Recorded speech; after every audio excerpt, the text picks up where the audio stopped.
दिनै बे फाथैबारियाव बहाय मोनसे मिटिं गाबाय, बेनि उनाव रायमानायाव मोनसे गाबाय, ओमफ्राय दा नैबे आमलाइगुरियाव। जों नुनो मोन्दों गोबां अखा हानायनि गेजेरावबो रायजो राजाया नोंथांनि बिसायख'थि फोसावदिंनाय हाबाफारियावहाय बाहागो लाफैदों। माबायदि मोनदों गोसोखौ? गोसोखौ मोजां मोनदों आरो रायजो राजाफ्राबो मिन्थिगौ जे बबे दोलोआ मोजां, सोर लिडारा मोजां। दा बिथां जोंनि लिडारफोर फैदोंमोन, इउजि सार फैदोंमोन, बिथांखौबो रेसपेक्ट खालामो। आरो आंबो बोसोरबायानो जाबाय डिस्ट्रिक्ट आफादगिरि सिनायलायखागौ रायजो राजाफोरजों अनेक गोबावनिफ्राय आंहा मोजां मोनसे रिलेसन दं। ओंखायनो खोनानानै फैदों अखा हाब्लाबो सिनानै आङो दुखु मोनदों, अखायाव थानांगौ जादों। थेवबाबो बिथांमोननि जे माने गोसोनि जे देखायनाय प्रेजेन्ट जानानै आं बिराद हेपि आरोखि, कनफिडेन्ट।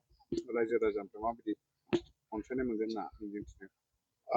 बेथ' नोंथांमोनानो नुबाय रायजो राजाफ्रा माबायदि माने अखा सिजानानैबो नेदों, नेनानै जेखौ जों बुंदों, मा बाथ्रा डेभेलपमेन्टनि खोथा फोसावदों, बेखौ बिराद मनोजोग होनानै खोनासंदों। आरो बिथांमोननिफ्राय फिडबेकआ बहुत पजिटिभ। नोंथांमोना प्रेसनि मानसि, जोंनिफ्राय साबसिन माने सिङाव मा फिडबेक जागासिनो दं बेखौ नोंथांमोना मिथिसिगौ आरो जोङो नुनो मोन्दों जे गसाइगाव बियाबाव गोबां गुबुन गुबुन दोलोनिफ्रायबो बिजाथि फसंनायखौ जों नुनो मोन्दों। बिपिएल दोलो हिसाबै बबे मोनसे दोलोखौहाय फेक्टर बायदि नुदों सार?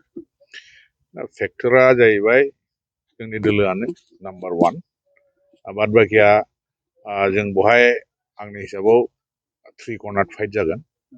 जोंहा बिपिएफ थाहैबाय, कंग्रेस थाहैबाय, आरो बिपिएफ आरो कंग्रेस आं इकुवेल मोनसेखौ बबेबा जे पावारफुलसिन, बबेबा खम पावारफुलसिन नङा, समानै लादों आरोखि आं। आरो जोंनो नाम्बार 1 बादि साननानै दं, खारन जोंहा रिलेसना सब कमिउनिटिजोंनो मोजां। दा बिपिएफआ हयथ' बबेबा कमिउनिटिजों मोजां नङा, नोंथांमोना मिथिगौ, खारन बे भटनि मोनसे एलायन्सनि इकुवेसननि खोथा थायो, हिसाब। दा हिसाब मथे नोंथांमोना क्लियार नुदों बबेबा कमिउनिटिया बिपिएफजों गैया। आरो जोंखौ जुदि नायोबा जोङो हारसिङै गेलेदों, ओंखायनो बयनिबो मोनसे अननाय आरो रेसपेक्टखौ जों नुनो मोन्दों आरोखि। जोंहा खामानि मेला दङ, बिसेसकरि गामि एरियायाव। टाउनफ्रा मथा मथि डेभेलप जाबाय, बिजनेस बारायबाय। दा टाउना सबसमाय प्रिफारेन्स मोनो, ओंखायनो आबहावाया नायनांगौ गैया। खिन्थु जोङो दाख्लिनि सरकारसिम, जोंनि सरकार जे दंमोन, प्रमद बर' सारनि सरकार दैदेननायाव जों अनेक प्रजेक्ट लादोंमोन गामि एरियानि पार्मानेन्ट सलिउसन। खारन जोंहा बहुद माने लाइमोन सेंग्राफ्रा बाहेरायाव माइग्रेट जागासिनो दं, लेबार क्लास, बेखौ माने मावनो थांगासिनो दं। जे मोजां खामानिबो नङा, फिसा फिसौ खामानि। दा बे ब्रेन ड्रेन जागासिनो दं। दा बेफोर जिनिसखौ बोरै होबथायो, बेनि थाखाय जोङो दाख्लि 4 इयार्ससिम जों बेखौ मावदों। जेनेबा जों बेवहाय नेसनेल पार्क खुलिबाय, बेनि उनाव हमस्टेनि कनसेप्ट फैबाय, रिसर्टनि कनसेप्ट फैबाय। खारन जोंनि एरिया रुरेल एरिया, बेवहाय एग्रिकालचार आरो टुरिजिम बे मोननैल' अल्टारनेट बिजनेस दं। बेवहायथ' इन्डास्ट्रि बसायफैया रावबो।